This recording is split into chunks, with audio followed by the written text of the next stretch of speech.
Blending colors in Procreate is super duper easy, and this video will teach you how to do it like a pro and turn Hugh Jackman's Wolverine from Deadpool 3 from this to this and finally into this.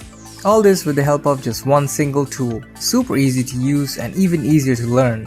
Yep, you too can do it. So don't forget to like this video, share, comment, subscribe, and click on the bell icon to get notified as soon as I upload a Procreate tutorial. Your support and engagement is very important for the growth of this channel. And make sure to stay back till the end to see the full process of the painting, so that you too can blend colors like a pro and create something like this.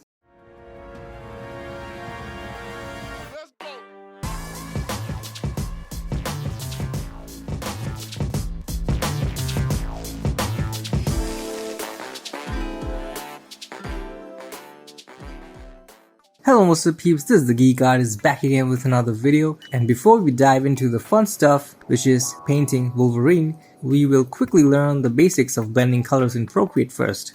But you can always skip ahead to the fun part from the chapter's timestamps below. So I have my iPad Pro here with Procreate open. I'll select the brush tool and begin by selecting and painting two different contrasting colors side by side with hard dividing edges for us to blend smoothly. I'll be showing you not just one, but 4 different easy ways of blending colors in Procreate. And you get to choose your favorite technique. But I'll start off with my favorite method, using the Smudge tool. So I'll select the Smudge tool, which is located up here, right between the brush tool and the eraser tool. I'll tap on it once more, and it'll bring down the brush library for the Smudge tool. I'll select the soft brush right at the top in the airbrushing set. Remember, the Smudge tool works in a way very similar to the brush tool. You get to choose between different brushes that will give you different types of smudge effects. But for smooth blending, I'll go with the basic soft brush. Then I'll go to the brush size slider and increase the size slightly. And right below it, I'll lower the brush opacity down to around 30%. Now I'll gently brush and smudge the sharp division area between the two colors very lightly. Not too much pressure. And gradually the sharp border in between will disappear and fade into a finely blended area with a new tertiary color emerging, which is a blend of the two colors. Now remember, for this technique to work, both the colors need to be painted on the same layer. Awesome. So that was method number 1, the easiest and personally my favorite. Moving on to the second method, my least favorite, manual color mixing. For this, I'll select the brush tool, click on it once again to bring down the brush library, go to the airbrushing set and select the soft brush once again. Now I'll lower the brush size and opacity, then I'll manually pick the color on the left side by long tapping on it with a finger, and then I'll brush it along the division area. Similarly, I'll pick the color on the right side and paint it on the division area. And I'll keep repeating this process back and forth until the sharp border fades into a smoothly blended transitioning gradient. Out of the 4 methods, this is the most labor intensive and tedious, and hence my least favorite. Next up, method number 3, using blending brush. Once again, I'll select the brush tool, go to the airbrushing set, and this time I'll scroll down and select the soft blend brush. Then I'll lower the brush size and increase the opacity just slightly. Now I'll brush along the division line between the two colors, and the brush will automatically process the two neighboring colors and give out a soft mix of the two colors. Remember to put very light pressure while brushing. Lower the opacity, smoother the blending. This works in a way similar to the Smudge tool method, but the Smudge tool gives a better result and is overall a superior experience in my opinion. Finally, method number 4, the blur method. It's by far the laziest one and I don't use it too often. First, make sure the colors are all on the same layer. I'll go to the adjustments menu here on top left corner and select Gaussian blur. Now I'll just tap on any part of the canvas and slightly slide or drag the pen to the right side and the amount of blur increases. If I drag the pen to the left, the blurriness decreases. Alternatively, I can also go with the motion blur instead. Tap and drag the pen to the right to increase the amount of blur and see the sharp dividing line blur out into a smooth blend of the two colors. Now, you must have noticed that things are a bit messy and all over the place, and the blend is not just limited to the in-between area.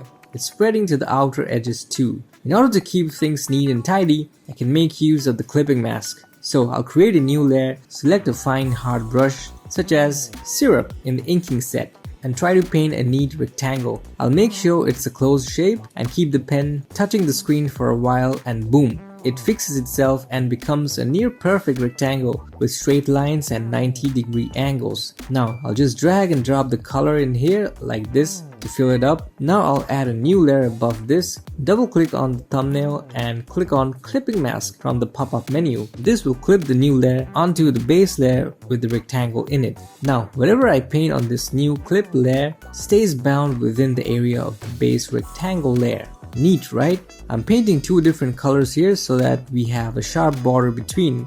Now let's quickly apply method number 4 here, motion blur.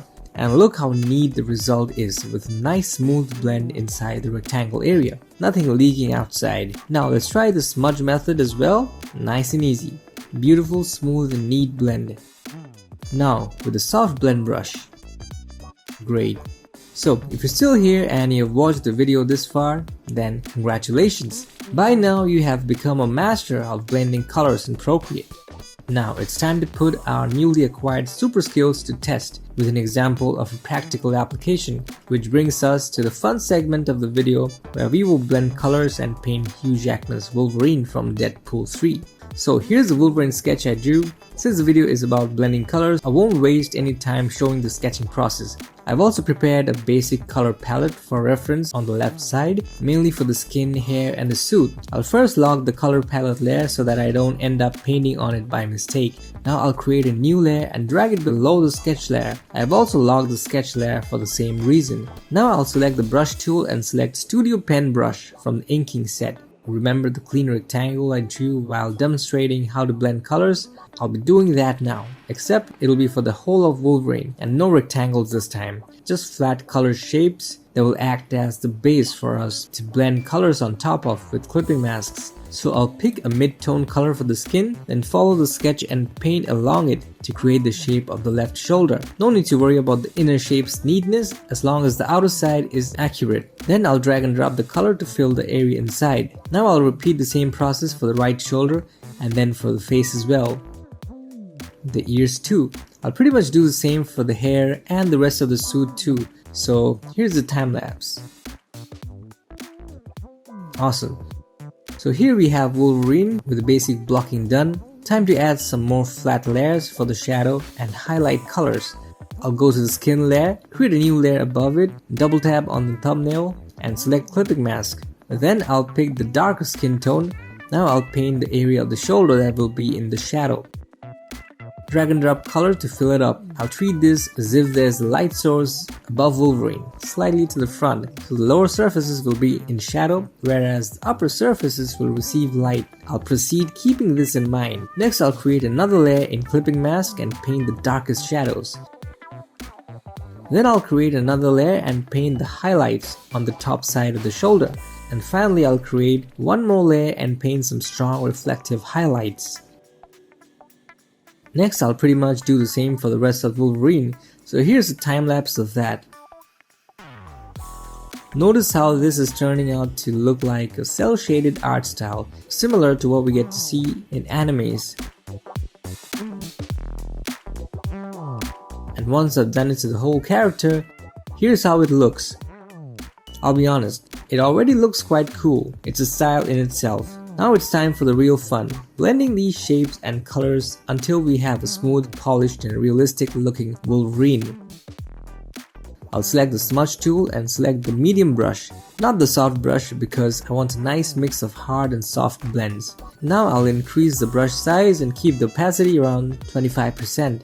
Then I'll go to the layer with the lighter shadow and softly smudge on one side of these shadow shapes to make it soft and blended, while keeping the other side relatively harder. This creates an illusion of 3D volume. Now I'll go to the darker shadow layer and repeat the same process. Smudge the right sides and the upper sides. Then I'll smudge and blend the area of the shoulder crossing over to the biceps. Now it's time to blend the highlights in a similar manner. And finally I'll blend the strong reflective highlights. This is my favorite part as it really adds a fuller range, volume and depth to the structure. Next I'll move to Hugh Jackman's face. I'll go to the layer with the lighter shadow and start smudging it till it blends smoothly with the base tone of the skin. Now I'll move to the layer with the darker shadow and smudge it till it blends nicely with the lighter shadow. I'll make sure to keep some hard edges here, especially near areas of cast shadows, such as that of the nose falling on the lips and chin. This creates an illusion of volume. As you can see, Wolverine's face is already starting to resemble that of Hugh Jackman. And all this time, we've been using just one tool, the Smudge tool, to achieve this. That's how simple and easy this is, and you can do this too. Now I'll go to the layer with the highlight and smudge it till it blends with the base tone of the skin. Now it's time for my favorite part, blending the hard reflective highlights. This really adds to the final finishing touch when it comes to creating a sense of volume and depth. Also a sense of varying material, such as the oilier parts of the skin like the forehead or the tip of the nose looking glossier and shinier than the other areas. Awesome. Now here's a time lapse of applying the same method to Wolverine's suit and hair until all the hard flat color shapes have been properly blended. And once the blending is done, I'll add some final touch-ups, such as additional occlusion shadows, edge highlights, add some reddish skin tone variations on the cheek and the nose, and grayish tone near the beard.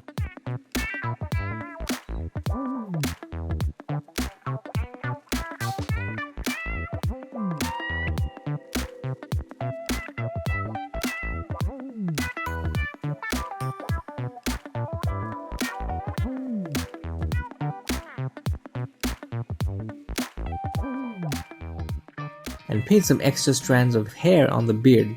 I'll finally add some nice neutral gray background with minimal textures and a bit of vignette near the edges to push the tension towards our subject in the middle. And there we go. But wait, there's something missing. Yes, his iconic claws. How can I forget those? So let's add them as well. I'll first create one claw, then add some shadows and highlights and duplicate it to create a set of 3. Then I'll duplicate the whole set to create a pair of claws and flip it horizontally to create an X shape, mimicking his iconic pose from the first Wolverine movie. I'll finally add some shine effect, and there we go. Hugh Jackman's Wolverine from the Deadpool and Wolverine movie. I'm super excited to watch it. Are you? Let me know in the comments. So if you like this video and want more such awesome Procreate art tutorials, make sure to like, comment, share, subscribe, and click on the bell icon to get notified as soon as my next video drops. So that's all for now. See you on the next one. Peace.